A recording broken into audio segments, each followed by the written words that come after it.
Hi, Michelle. The organisers get board of faces. So they may vote. Or shall we start a brief introduction round? If I allow the video. Start video. Yeah, that shows us. Hello. Hi, Barbara. Hi there. Hello. Good to see you. Oh, thank you. Yeah. Calling from Brisbane, Australia. Do you hear me loud? I'm here with. Can you hear me? Yes, I can. Here with a friend called Yvette. Yes. So we're both in South Brisbane. Hi. Good morning, everyone. I'm so happy to be here. And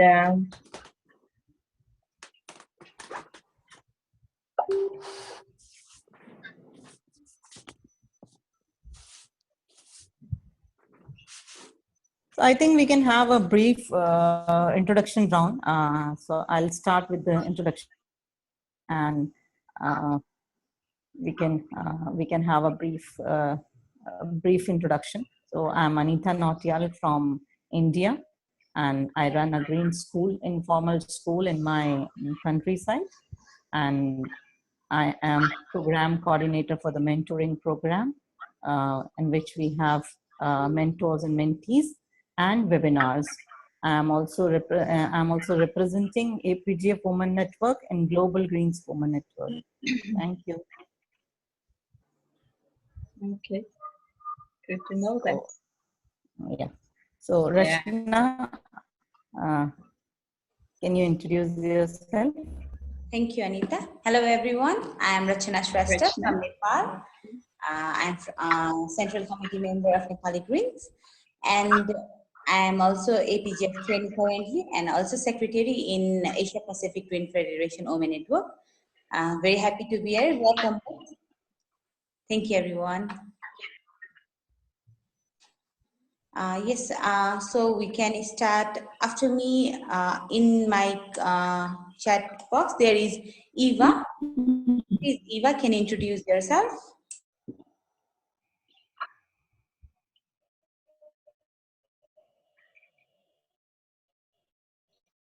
Yes, hello.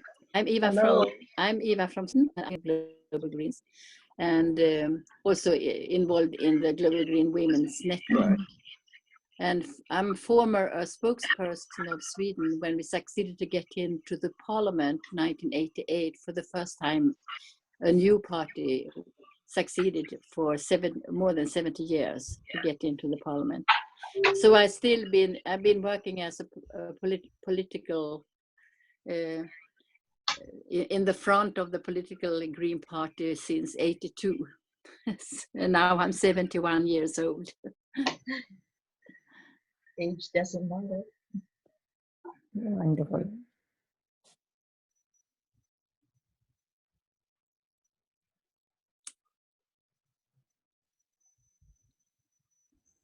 So next is, I think, Barbara. Can you introduce yourself? So Barbara Bell is my name, and I'm here. Can you come closer to your microphone? You are not audible. Yeah, Barbara Bell is my name. Came to the last international group webinar, and a friend of mine here is Yvette Nirvana, and so we belong to the South Brisbane Greens in Queensland, Australia.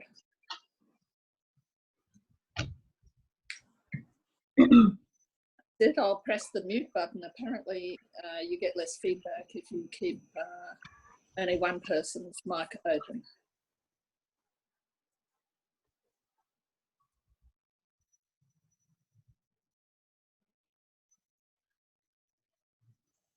Thanks, Barbara.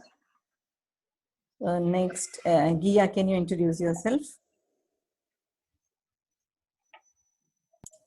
Thank you, Anita. I'm Gia from the Philippines. And yesterday we were part of a big movement in the Philippines against the reigning president of the Philippines.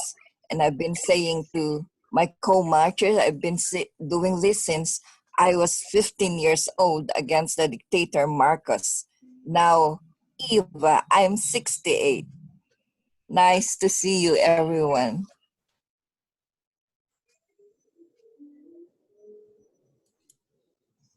Thanks, Gia. Michelle, you said that your microphone is not working.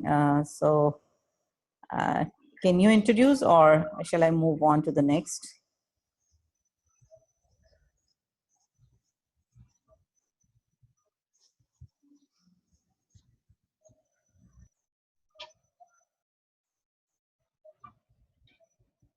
Naja. Naja, can you introduce yourself? Yes, good morning. It's morning here in Lebanon. I am a member of the political board of the Green Party of Lebanon, and I am the counselor in the Asian Pacific Green Federation, and I'm involved in the APGF Women Network and hoping to learn a lot from you women. I am in your age bracket, but I feel the youngest.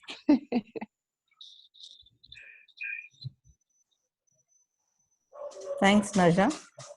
Now it's Rose. Can you introduce yourself? Hello. Just trying to get my video screen working. Hopefully, no, it doesn't want to work for me today. Hi, I'm Rose Reed. I'm also from Australia, and I'm on the Asia Pacific Greens Federation as one of the 2 Australian councillors. I'm very active in my state of Victoria, where I'm currently the co-convener of the Victorian Greens, and I've been very active in the Women's Network.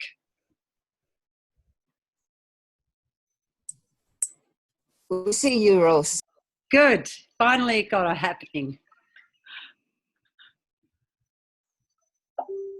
Thanks, Rose. Now I think, Meth, you can introduce yourself and then start with your webinar. Well, good morning.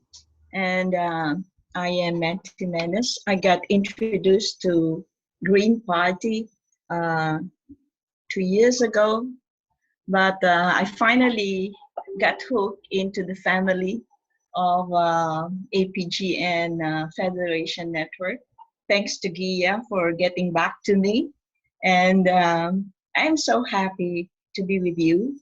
I used to work with a national organization of women with socialist-eco-feminist orientation. I became chairman of that in 2012. And now I am Secretary General. I am ending my term this year.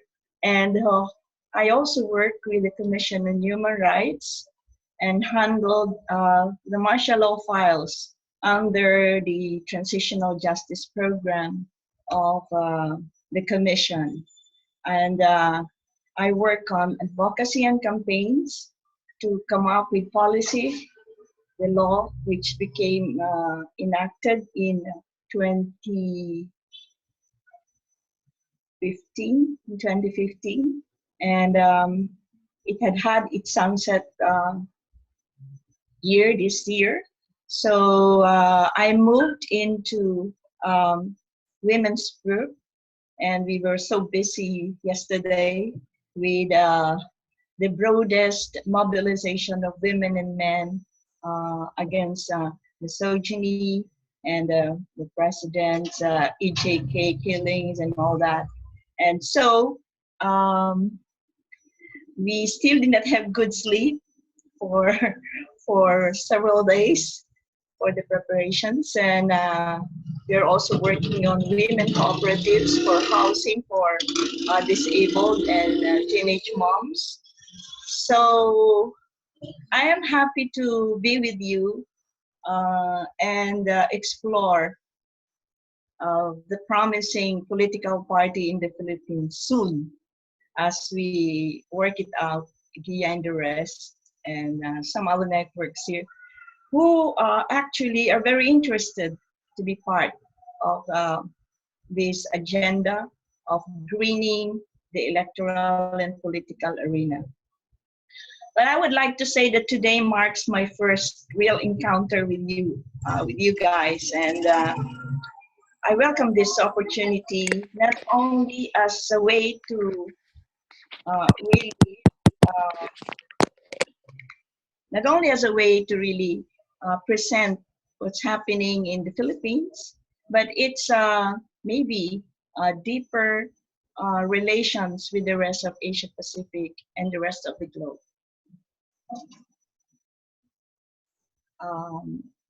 Do we have Marie Therese now? Thank you.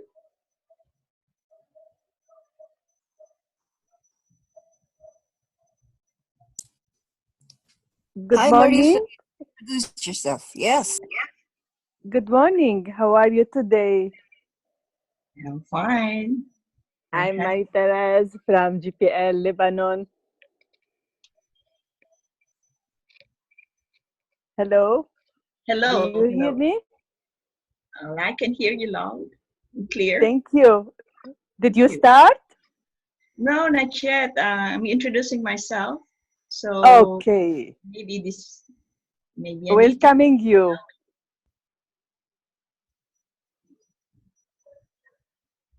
Is it all right to start now? Yes, yes. Oh, okay. Well, the topic is combating climate change, and is actually fighting for women's rights. Well, climate change is real. It's urgent and seriously poses the largest threat to human existence. And I guess we don't argue with that anymore. And even if it's known that climate change affects everyone, but experts have already identified that women, in particular, will be one of those that is greatly at risk. And with that in mind, we think of the consequences of this warming planet in terms of increasing gender inequalities that also burden the women of the global south. We in the Philippines is one. We have strongly experienced Yolanda, and just 2 weeks ago and yesterday, we have series of typhoons who comes one after the other. And I really think also that women are key to fighting climate change because half of the world are women. And if we try to look at it, there are things that women can really do in terms of solving these problems, this crisis, then half of the world's problem can also be done.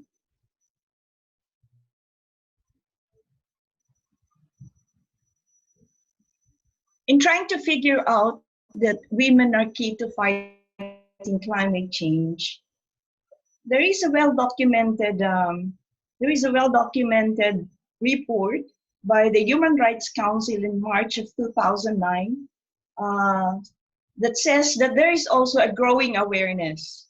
And I think it's really true, absolutely, that women do not consider themselves things, but they consider themselves as solutions to the climate crisis that we are being confronted and faced. And with that recognition, we truly understand also that women are first responders in times of calamities and disasters. And They are often also first casualty or victims in terms of deaths and disabilities. So trying to figure out how women with their skills of local knowledge of natural resources and its sustainable usage at home and in their community are doing so well in trying to be in the forefront and also in trying to be leading women in terms of climate actions on the ground. We want to level this up into something like what we call and is popularly known as climate justice. Women seeking climate justice and acknowledging the need for equitable stewardship of the world's resources and calls for an understanding of climate change in relations to environmental and social justice. Those who have less in life should have more in laws.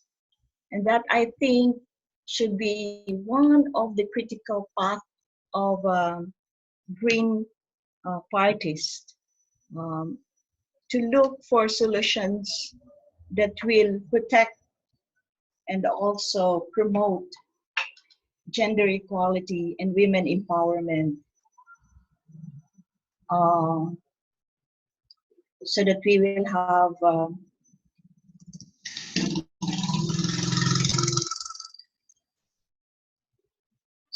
have this kind of justice in terms of humanity.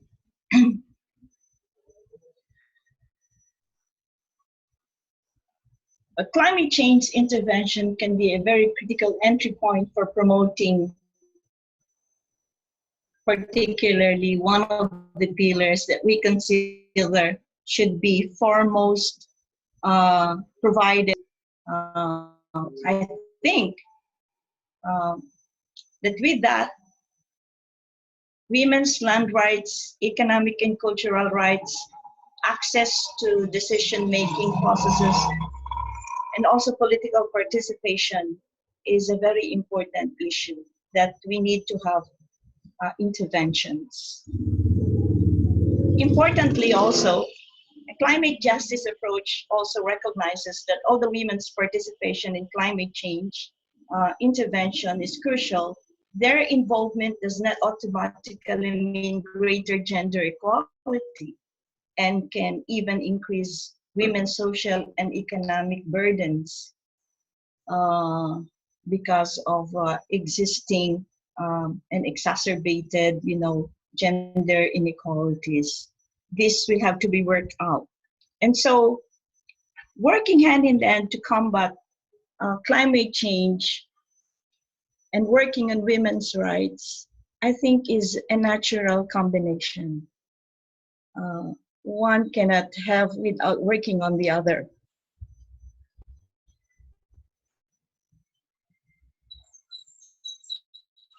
We wanted to say that while women's actions around the world, the idea of unpaid care in times of calamities, and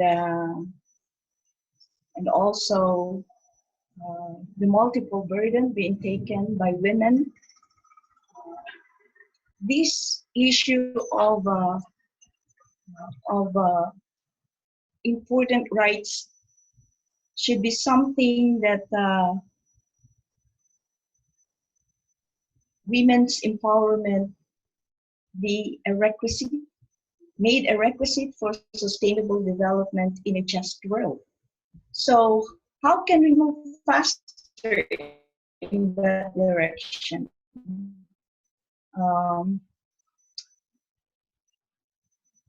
I want to think about the social movement with which Green Party and the networks are also into, very much into, because social transformation is something that we have to be given by leaders who are conscientized.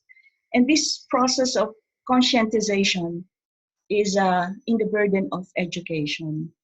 We have to work so hard to educate.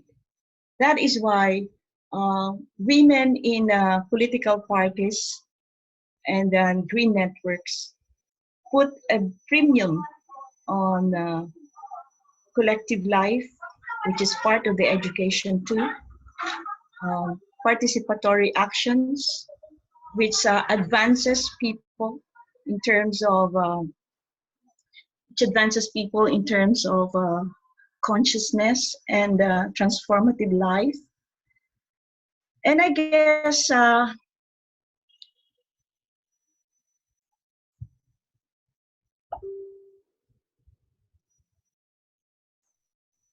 we also have to work hard, to put this legislative agenda by positioning also the financial investments for women. Combating climate change will require cost. And putting the issue of climate justice in the portal of electoral agenda is also securing and ensuring that this money goes well into the grassroots, into communities, into the broad sector of women and girls that have been deprived of this social structure or this structure that we are talking about, or we're trying to comprehend in the framework of social justice.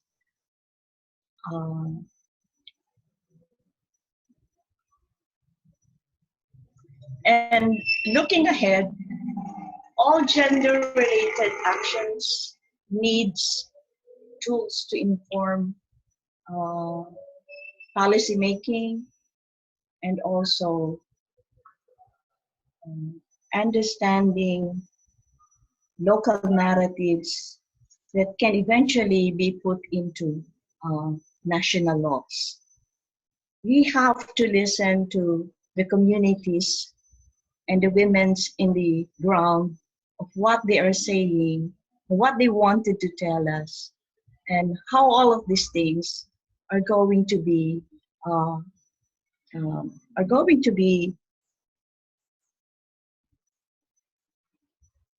democratized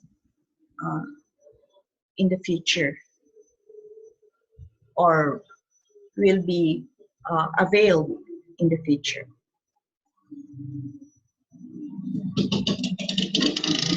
Because empowering women is also empowering humanity, in as much that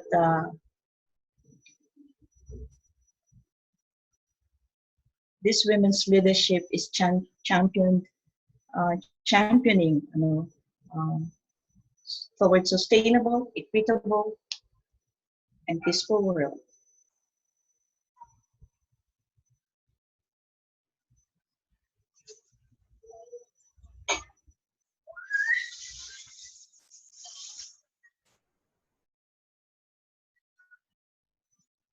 I am so privileged to work with you, and in the past several years, or decades, women who've been selfless and trying to put of equitable distribution of wealth and power in the ground, and eventually trying to figure out how we in the Green Party will be able to consolidate our women in politics with the agenda of our climate issues, hand in hand with the gender issues of women being empowered. What are some of the many issues that we need to bring into this table as we try to combat climate change and increase women's participation.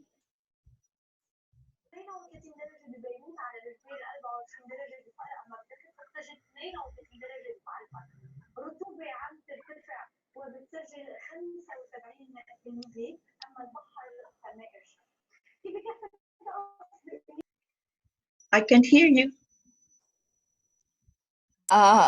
Go ahead. Somebody just came in. Meth, just go Okay. ahead. You mean I can just proceed? Okay. You know, one very critical thing is that there has to be a reliable, well-founded data that is going to help us understand evidence-based policy for implementing commitments to climate justice and gender justice. And with that, we will be able to consistently find out the commitment levels in terms of the protocols like the Treaty of Paris thing and the Conference of Parties.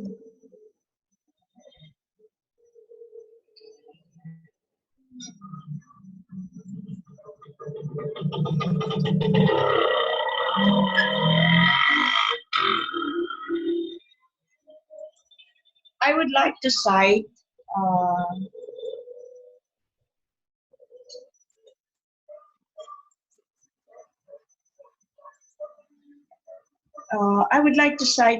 that there are emerging evidences that suggest that women should be provided secure rights to lands and natural resources. And I think we should also work on that. These efforts to tackle climate change are more successful if this kind of security of natural resources, like when they have stewardship for forest land, and if we think of legislating or practicing more forest guards, these are innovative way of truly protecting and promoting conservation of our natural resources, which is also very critical for our women who are hands-on in terms of livelihood. Now, working on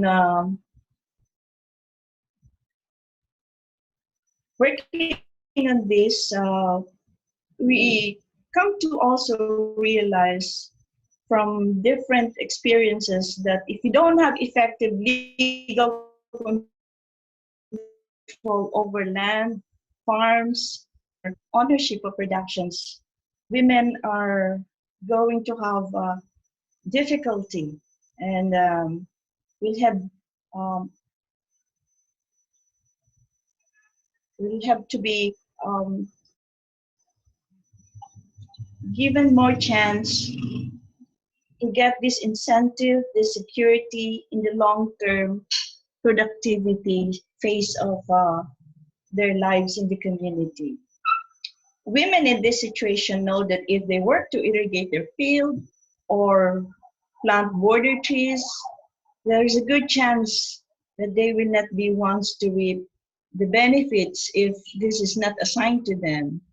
So we're trying to look at certain even local policies that will advance this kind of security measures for women to be able to make them confident and empower them as well. We know the stakes are high because we in the Philippines have a failed land reform program for almost 40 years since the land reform law. We have not yet achieved 100% distribution of land. And I think most of the landowners were even able to recover their lands because of a weak support system. The natural resources, our land, water, and even air, are giving difficult time for our women and communities because we have high level of pollution, solid waste, high level of air pollution because of vehicular and other things, and we have denuded forest. And I think when women come to realize that there are solutions to problems, they have to be provided good space in political arena. We have to encourage them to be part of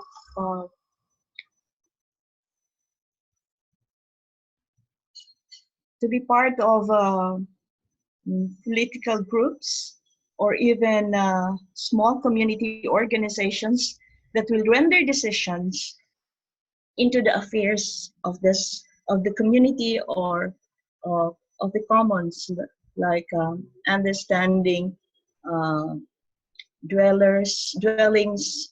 Most of them are not owners of the land, or even in the urban. Most of our communities are in the eastern side of the river and are considered informal settlers. Metro Manila alone is very much congested with high risk on fire and also regularly flooded.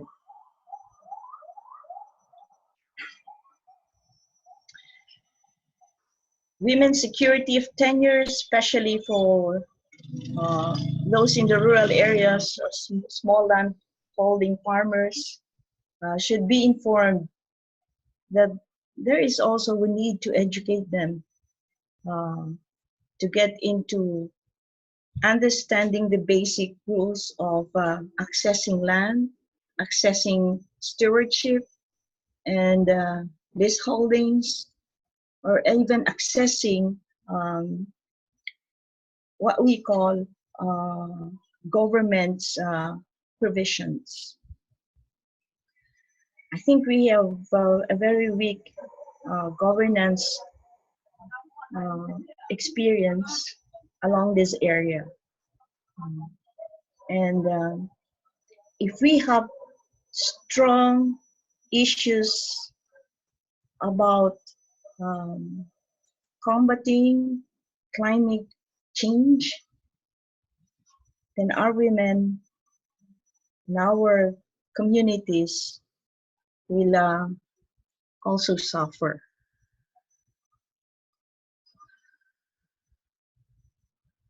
I'd like to go back with secured land rights because I believe strongly that this should be provided to women farmers, women gardeners, women agricultural workers, and a very good economic setup or system that will help them increase crop yields, will help conserve their soil and farms, and will be able to let them plant more crops, even trees, and then also get into backyard livestock, poultry, and secure their food.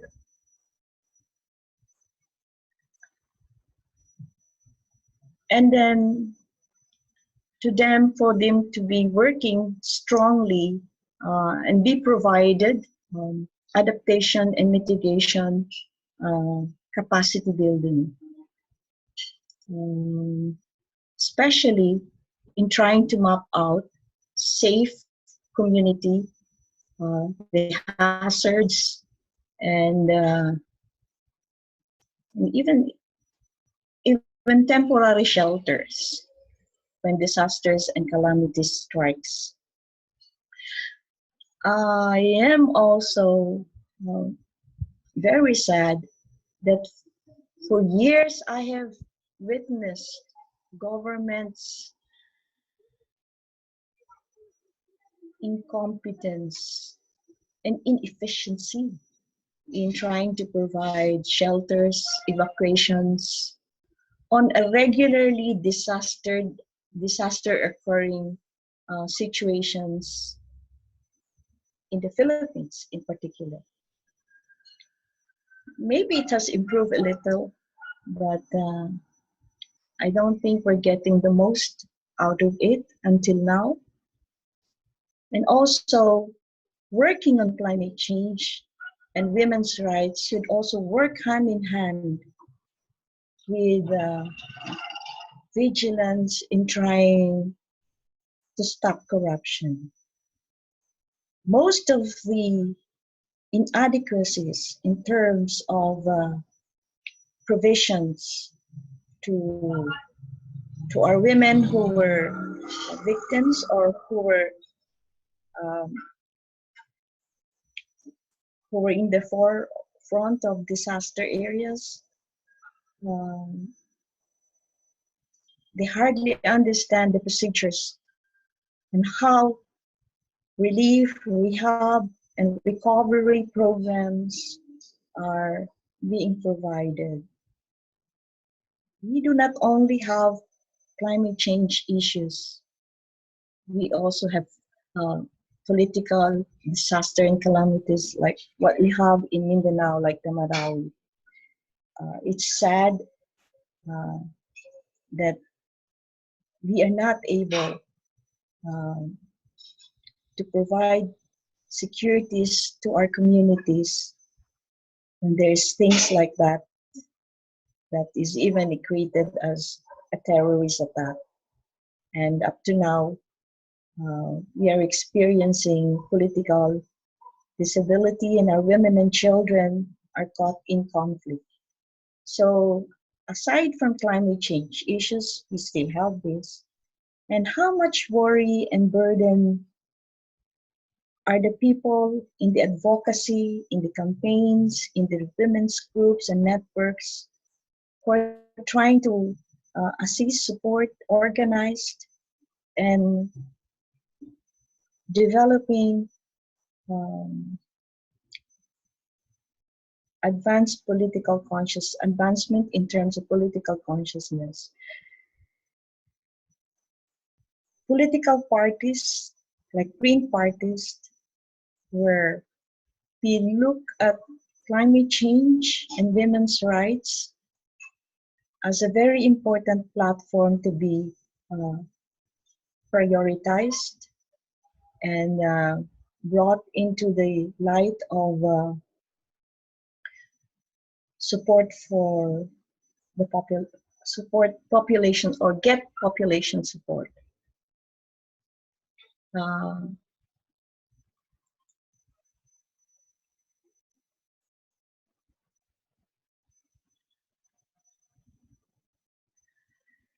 That ensuring women's meaningful participation in decision making, including getting them involved into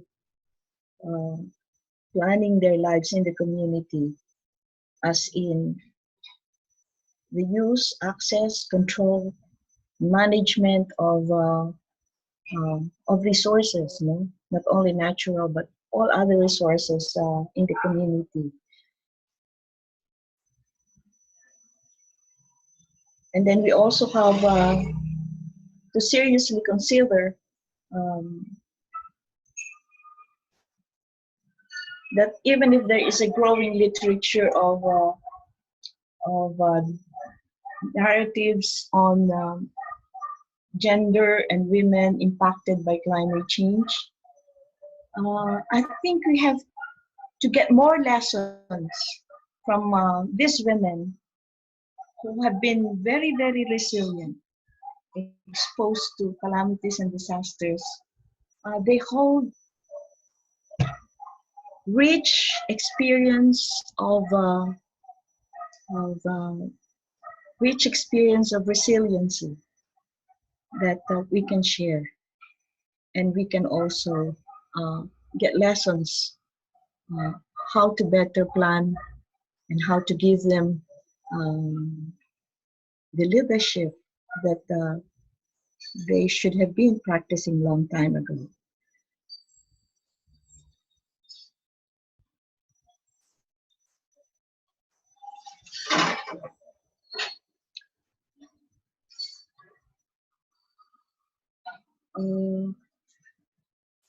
Maybe we can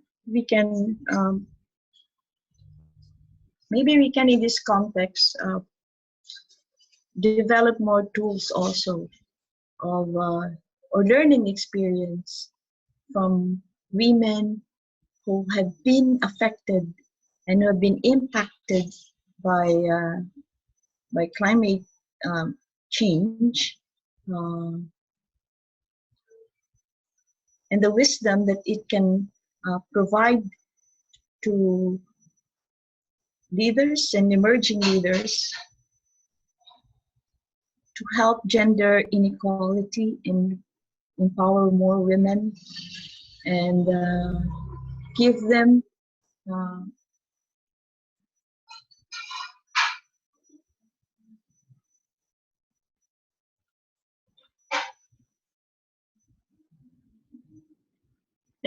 this very important role of providing leadership to the locals and eventually to the national. I think if there are some questions, I can entertain them if there is anything so far. Thank you, Meth. Yeah. This is Najar from Lebanon. Hi, Najar. Thank you for taking part. Thank you for showing us the global picture of the position of women and their poverty in decision making and in having a good, strong stand in this climate change problem, the world problem of climate change. But I have so many questions. Benjamina? Yeah. Why aren't women heard enough? Why are they put aside? You said yourself that you counted men versus women, that they are equal, and we are striving versus gender equity by head count, 50% men and 50% women. But the leadership positions of the 50% women are not ready, because less than half of them are in the bread making. They don't provide for the families. They're not in the work economical network. So they don't have the experience. Then how would you expect men to give place for women in solving problems? They don't call women for solving problems because of their poor experience. They live at home, they raise children very well. And you said in the Philippines you have a problem of teenage moms. So when we have this problem of teenage moms, how can you prepare women to be better in leadership before going into the bigger problem of climate change problem, before doing any essential problem solving? You don't have women with experience in the leadership or economical position. They are always dependent of a bread making provider. So it is not an equity between men and women. Women by natural, they are the reproductive part of the family, and they have to care for the children. So we are talking about half the women. Okay, so it's 50% of men versus 25% of strong women who can lead further into decision-making positions.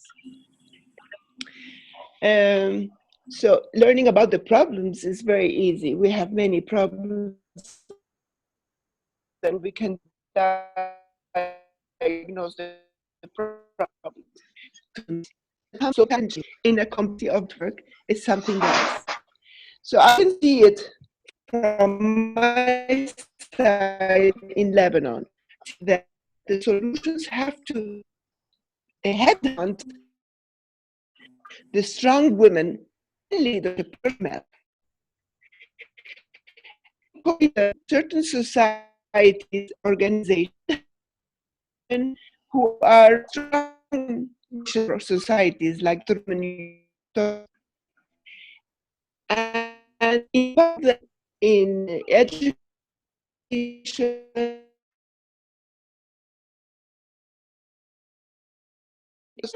the C running that. So yeah, so when you economically empower them, they can take their own share, not given their own share. We don't ask men to give the women their share. They would never give it to us. So when you empower women, you give them the power to take their own share. And this is the cycle. It's not an equity between women and men. They will never be equal on the same level, on the economical level, on the political level. They will never be equal. There's a natural hindrance that women are in a reproductive part of their lives, 10 to 20 years, I don't know how much. This puts them back, and men are ahead. Until they become, in our age, where we reach with our experience, the education process that teaches us the wisdom how to take our position strongly. It's until then that we will have a better share for women. Sorry for taking a long time. I agree with you in what you have said, and I cannot, but I have this to say, we will not stop organizing women, because the journey of our empowering program,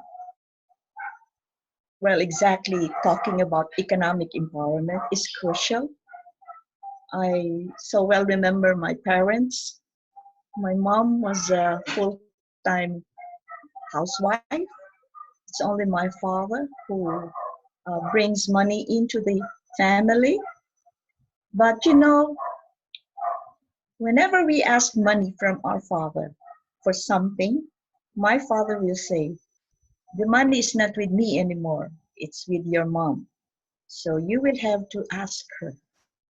That gave me a very enlightening, and I reflected, women should be the owners also of production. Women should be economically empowered to be able to politically make decisions. And yes, it's true that men will not give it to us. We have to fight for that. We have to work with that, to get that, to be able to put that aspiration on high tone, but with the support of other women. And I think we're gaining grounds, and we just have to continue and learn more lessons and how empowerment and that gender equality will have to be experienced, maybe in the future, in full. May not be now, but certainly we will not stop until our women and our girls are able to find a better life of their own making, because they got educated, because they got understanding from other women, because there are laws that protects them. And all of this will have to be in our agenda. It will have to be in our mind and hearts, that all of this will have to be enjoyed in an intergeneration um, experience or situation. I think the international will have to listen to what's going on in the local and organizing women in the local, trying to give them the glimpse that there is a better life if they try to get together um, and put their understanding that certain decisions are also helped by other women.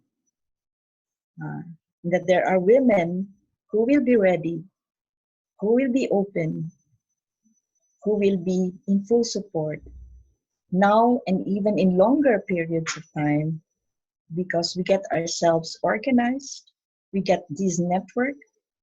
It will have to work in our favor, and it will have to be substantially shared. The wisdom of trying to liberate ourselves from these inequalities, it will not come from somebody who oppresses us, of course. It will have to come from us so that they will also be liberated in one way or another. That there will be more men not doing abuse by issue of gender, who will not take advantage of women and girls because they're women and girls, but who are enlightened also that this part of the picture by women and men in a respectable manner. And we have to work for that kind of society.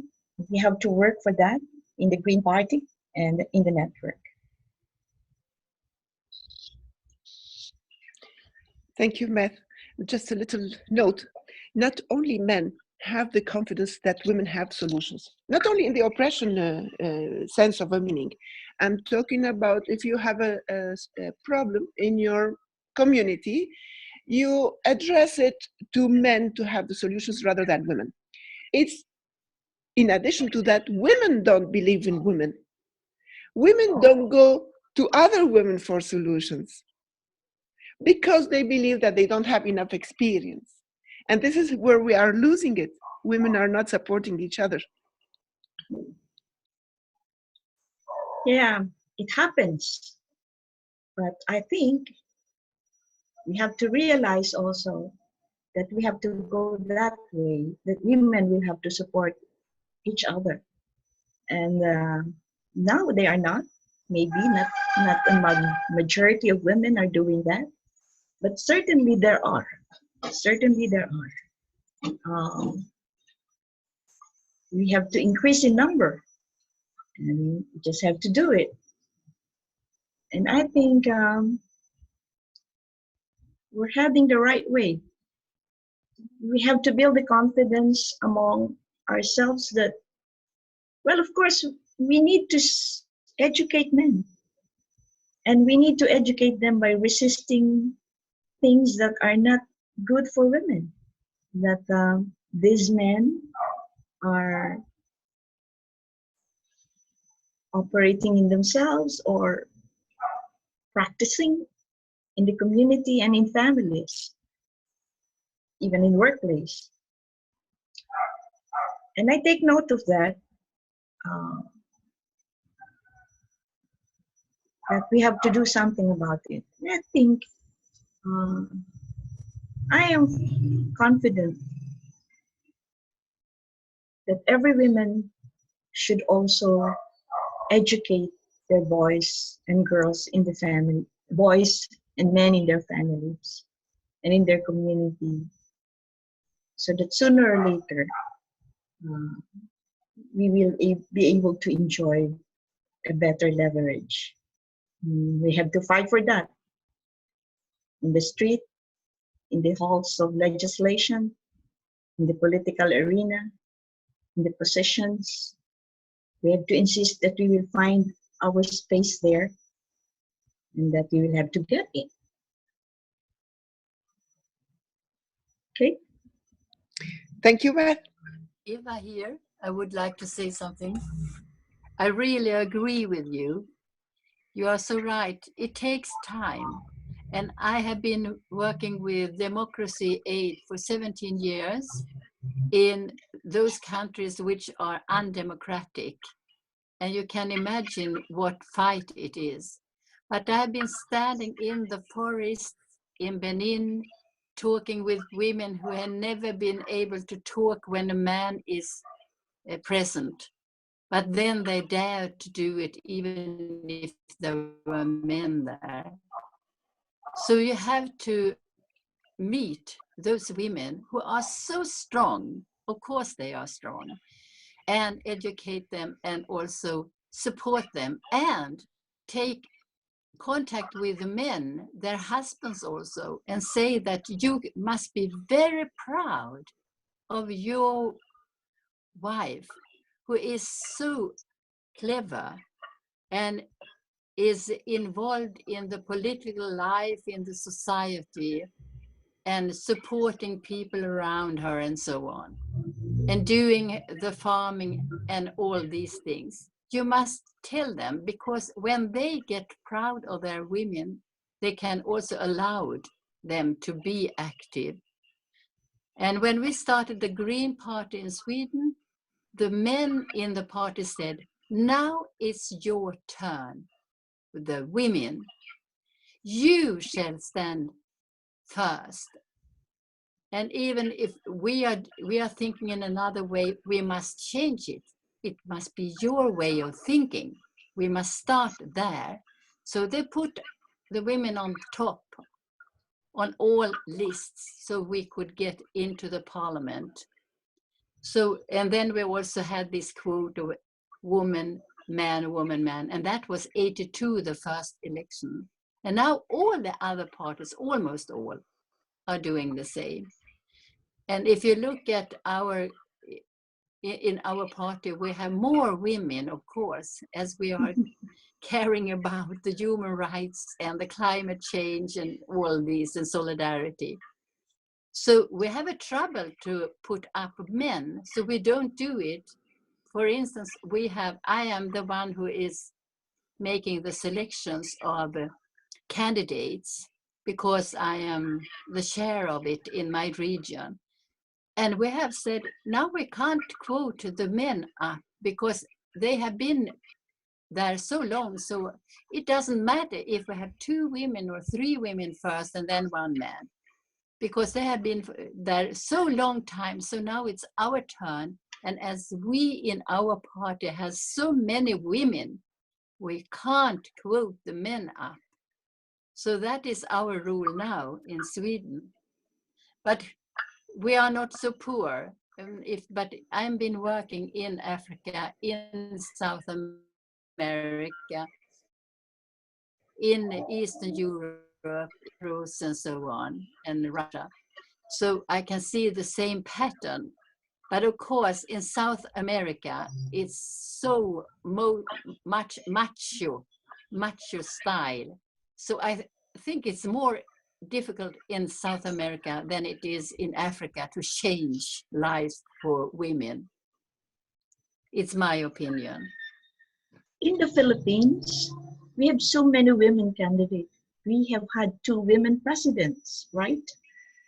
You know, sometimes I keep on wondering, why does the women agenda not being placed forward strongly? When we have had 2 presidents already, we have so many women candidates, maybe in the next election. We have a good number also in the Senate somehow. But we need to have women who have women agenda and add a green agenda to that. And I would like to say also, what made me get interested into Green Party is that we probably should really work hard on it. This is something that is so urgent. This is something that will affect women in so many ways than usual. So we think that maybe if we try to build the Green Party in the Philippines again, with Gia and the rest with whom we have talked with, and we have to promote the green and the gender issues hand in hand. The climate justice and the gender justice issue. It just have to be a match deal. Yeah. The values is the most important. Yes. Even yes. if you are a woman, you can be a man, so to say. You can look at Thatcher or you can look at your presidents. Our women candidates doesn't have women agenda on their hands. No, not all of them. So it must be green. And well, we have poverty. Feminization of poverty is so much too. And maybe the green agenda is an important element because of the rules of common that we have to share. Can I come in now? Oh, thank you. I'm surprised that a discussion about climate change and women's rights issues has not discussed the issue of population, the issue of population being out of control and being the one major factor that can affect future climate change. We either have 9 billion people on the planet or we have a lot fewer, right? So it comes down to legislation that we should be pushing for that gives women education. It's found that those that go to grade 12, the age of 18, of education without having children, have 2 or less children.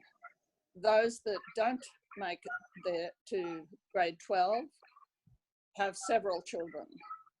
We need to empower women, we need to educate women, and we need to supply them with the necessities to control their fertility. And that may involve vasectomy of the men in their lives. That's true. Very, very true. Working in reproductive health and rights, most of the gender-based violence, especially in times of calamities and disasters, affects women. And I think in the urban area and even in the rural, this reproductive issue is high time, really high time. And we just got approved our Reproductive Health Rights Act, and then we finished our national inquiry why government is not implementing it in full force. So it's a lot of struggle that goes with patriarchal society, and this we will have to resolve in dealing with reproductive health rights. And government should also fund a very substantial amount to educate our young women who are very productive too. So I agree with you. And I think we have to put that on high note also. Thank you. Meth? Thank you. Yes. Hello. Hello. It's Marie-Therese. Yeah. I agree with Eva, Najah, and I agree with Barbara. I like to come back to the small experience or the small things you said, that your dad came home and give the money to your mom. Many families do the same. That's why the women need to be more educated, training and resources to feed their families and protect their local system. These women should be the central pillars in feeding their family because they are the decision making at home. That's why climate action must empower them and it is them a true agent of change in this life. How we can do this? Women need more access to climate governance, in my opinions, and more access and leadership roles in local and regional level. And women need to be more empowered as entrepreneurs to make the change. This is my opinion. Yeah, I'd like to add something about that story. Well, my mother decided to take a loan and buy a sewing machine when she was a full-time wife. And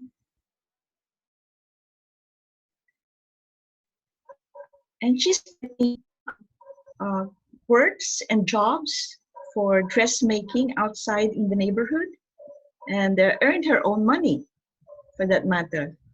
And I've seen that she will stay late in the evening until morning to finish a uniform, a dress, and which she makes so well. And I think when I grew up and joined women's movement, I have not erased that idea that my mother struggled on her own right to be economically independent and also empowered. Aside from the fact that I never had some problem with my father, who have loved her so much, but it's another story. It's another story. Now I realized you want to be politically empowered, you also have to be economically. And all the access that you need to be able to do that should be available. You And we know, should work. my mom do it the same. Yeah, Yeah, I that's know. that's why we need to educate women to be more empowered. And when she's more she's more uh, she have her private life, she can be more successful.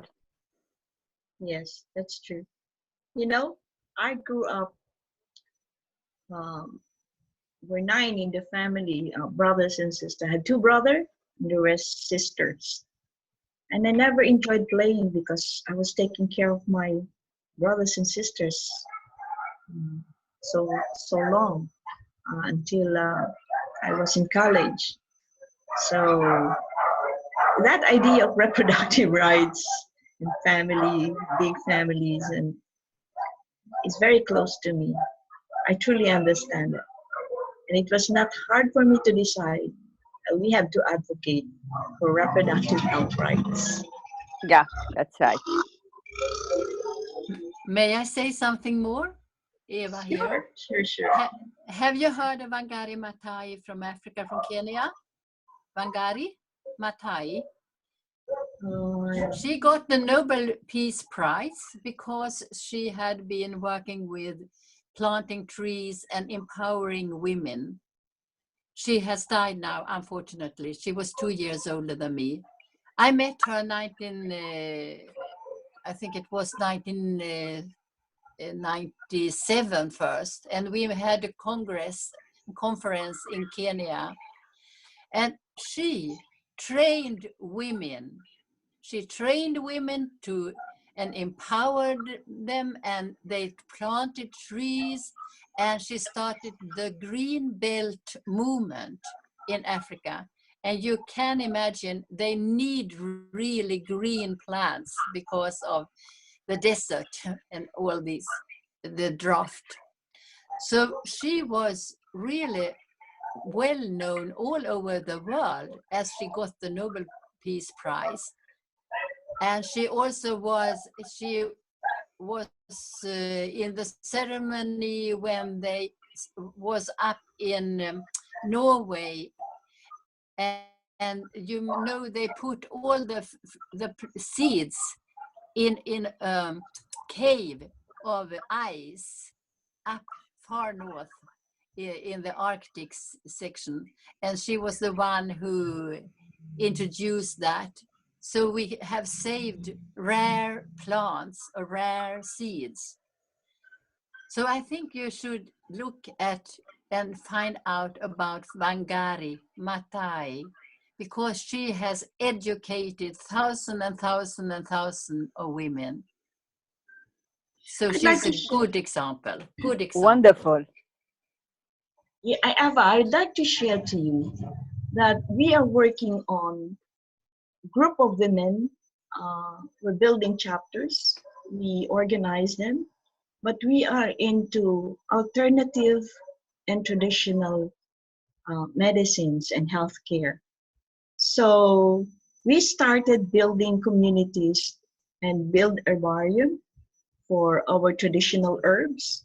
We started collecting our seeds because we're trying to advocate a zero hunger, and we're working with legislators for a zero hunger bill.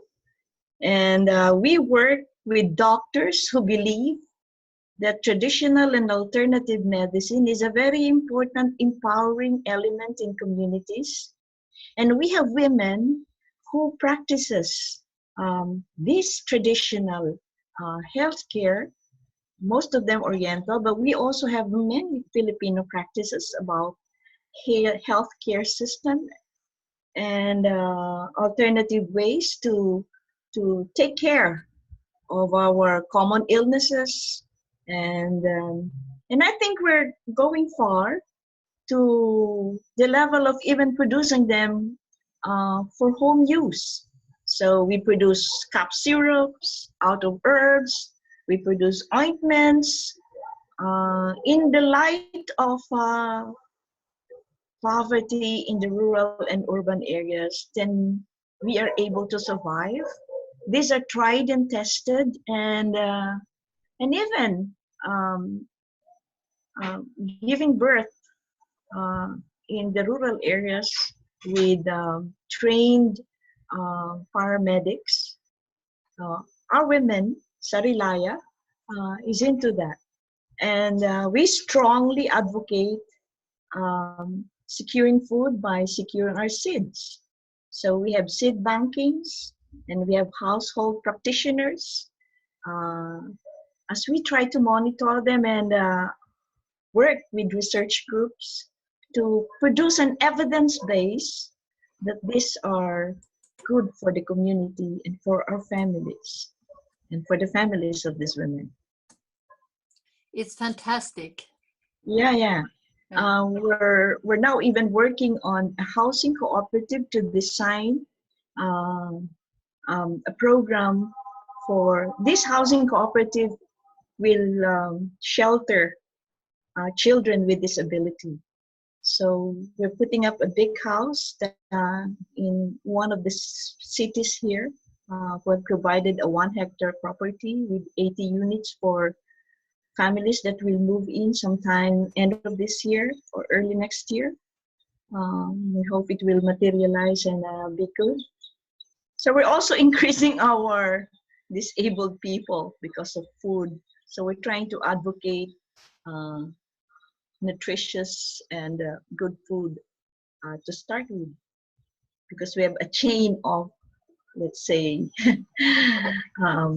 food shops that are very unhealthy. So that is one of the local things that we do, and we hope to also support our research institute on traditional and alternative medicine, because people in the Philippines are having a hard time for Western expensive medications. And hopefully primary health care will be in the hands of people. That's it. It's nice to share that with you too. And we're trying to do that forming cooperatives who produces and earn a living from traditional and alternative medicines, acupuncture, ventosa, acupressure. What else? There's so many in the traditional practices in the rural and in the urban. That's it.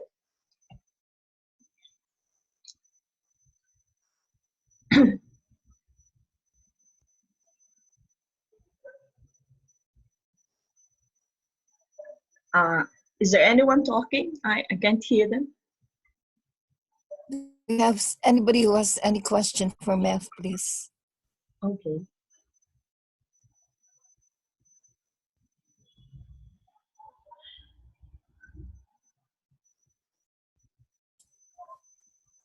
Barbara, you had your hand raised a while ago. Yes, thank you for coming back to me, but I butted in anyway and, made a comment about population and the need for reproductive education and rights. And I think that needs to be legislated. And I can understand that we're talking about different societies here, aren't we? We all come from different parts of the world, dealing with different social situations and different legal situations. But as a party, as a political party, I think that's one way to go with our policies, our legislation that we put forward, is the ability for women to have choice about their reproductive rights. And I understand that is going to be more difficult in, for instance, Catholic countries who might be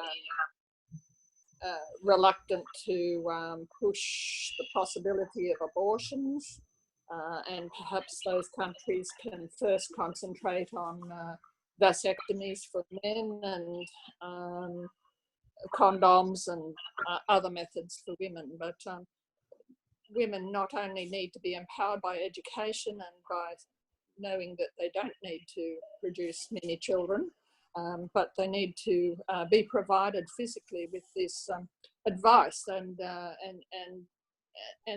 objects that they need and the processes that they need. And I think that requires legislation. Yeah, I agree. Very well. Okay, No that's all problem. I have to say. Thank Yeah, you. thank you for considering that. I missed that point. Oh, well, thank you for your broad discussion today.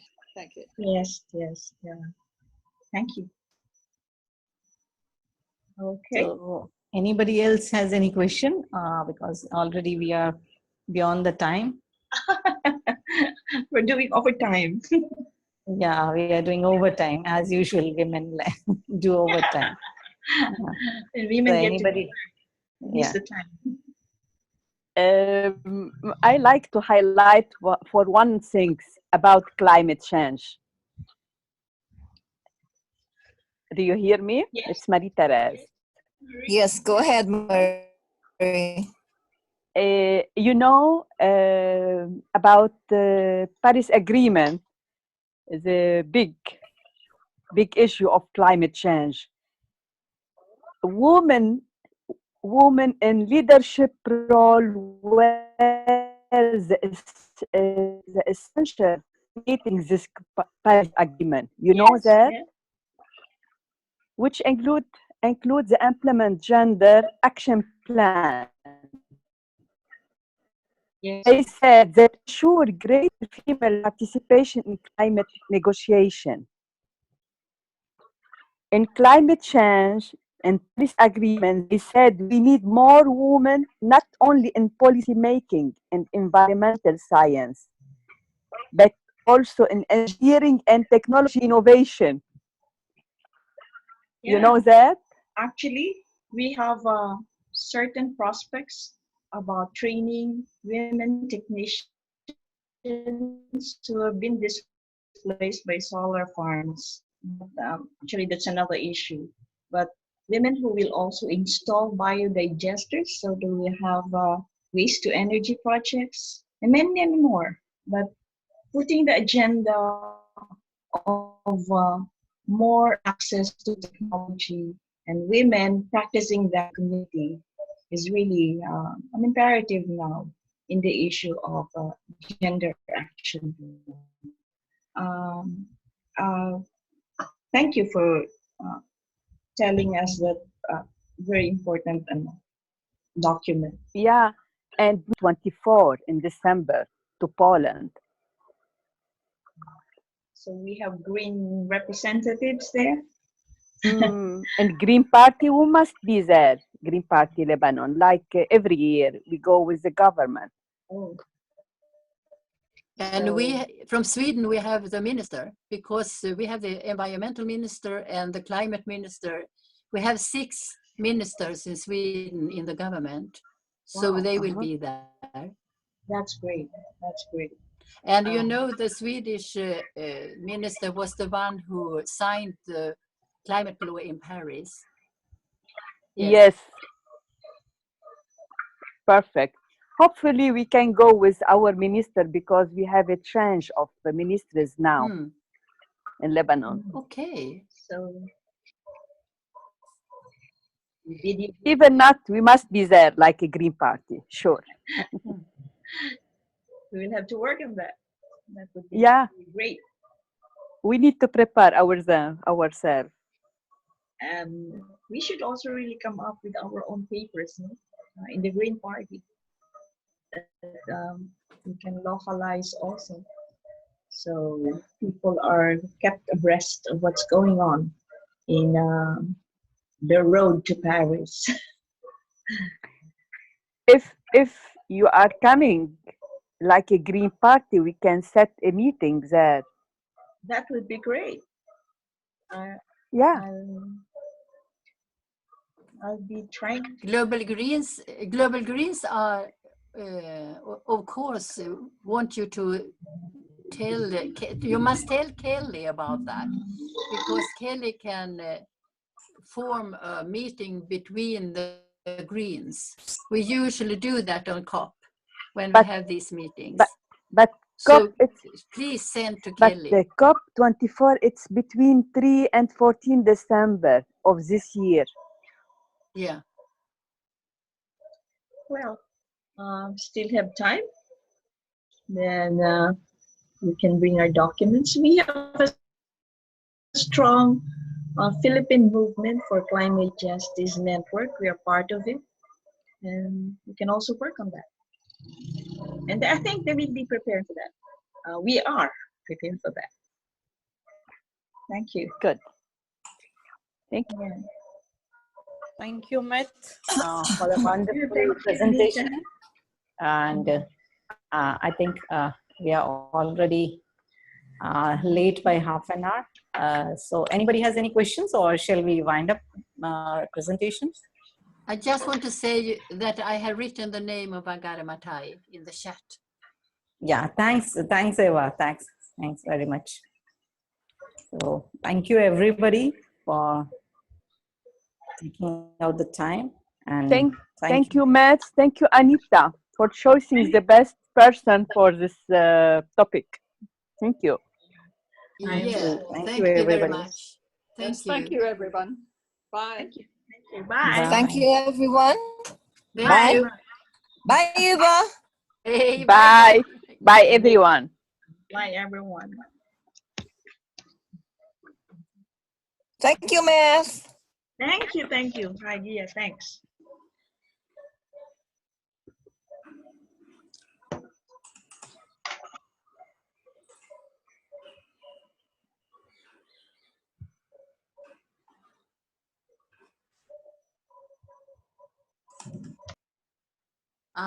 Thank you, everyone. Marina, you wanted to have a talk with Anita. So, yeah, Rachna, we can have it on some other platform. Okay, so I will leave you two in there then. And thank you, everyone, for participating in this webinar and making it huge. Yeah. Thank you, Rochelle. Thank you. Gia, I wanted to ask you something also. Yes. Can we do it on Skype or shall we continue now? Okay, I will contact you in Skype. Okay. Okay, everyone. Bye bye. See you in the. Bye.